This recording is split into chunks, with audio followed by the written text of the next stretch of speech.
Assalamualaikum warahmatullahi wabarakatuh. Let me introduce myself. My name is Reza Jeng Pradwi from Class Act 23A with NPM 234120008 and the supervising lecturer Miss Marcy Fella Risky, S.E.M.AK. Here, I will explain cash and cash equivalents. The first definition of cash and cash equivalents. Cash is the money held by a company that can be immediately used for operational needs. This includes cash on hand and money deposited in a bank that can be accessed at any time, whereas cash equivalents are highly liquid assets that can be quickly converted into cash in a short period, usually within 3 months or less. So, the difference is that cash can be used directly, while cash equivalents are highly liquid short-term investments. In this slide, I will explain about types of cash and cash equivalents. 1. Cash. A. Cash on hand, physical cash available at the company, petty cash.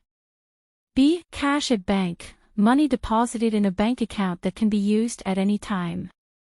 Giro, rekening tabungan. 2. Cash equivalent. A. Short-term time deposits with a maturity period of less than 3 months that are highly liquid and easily redeemable. 2. Short-term securities, debt instruments or securities that mature in less than 3 months, such as commercial paper or treasury bills. 3. Money market funds, highly liquid investment instruments with low risk, often considered cash equivalents because they can be easily liquidated and usually mature in a short period. Next slide are the benefits of cash and cash equivalents in business. 1. Maintaining company liquidity. The company must have sufficient cash to meet short-term financial obligations and ensure smooth operations. 2. Availability of funds for unexpected expenses. Sufficient cash is needed to handle unexpected expenses or emergency needs without disrupting business operations. 3. Short-term investment instruments that are easily liquidated. Companies often use short-term investment instruments such as deposits or securities to maximize profits from funds that are temporarily unused, yet remain liquid and easily liquidated when needed. In this slide, there are 3 cash and cash equivalents in the financial statements. 1. Cash and cash equivalents on the balance sheet. Cash and cash equivalents are recorded in the current assets section of the balance sheet. This reflects the company's high liquidity because the assets can be easily liquidated to finance operations or short-term obligations. 2. Cash and cash equivalents position in the cash flow statement. Cash and cash equivalents are the opening and closing balances in the cash flow statement. This statement reveals cash flows from operating, investing, and financing activities, helping to analyze the company's cash movements.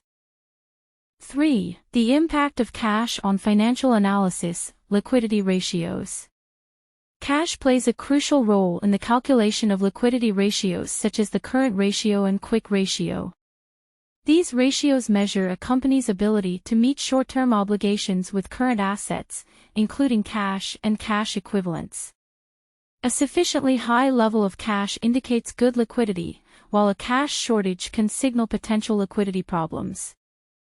And the last is example. In the financial report of Ratu Prabu Energy Tbk, it has cash and cash equivalents amounting to Rp 1,432,115,499, and short-term liabilities amounting to Rp 756,009,025,121. Calculate the cash ratio of PT, Ratu Prabu Energy Tbk above. Solution. Cash and cash equivalents equals Rp 1,432,115,499. Short-term liabilities equals Rp 756,009,025,121. Divided by amount equals 0.00189431,006. So, the cash ratio at Ratib Prabhu Energy is 0.001894310006 and can be considered unsafe because the ratio is below 1. That's all the explanation I can provide. If there are any mistakes or shortcomings, I apologize, and I conclude with Wassalamualaikum warahmatullahi wabarakatuh.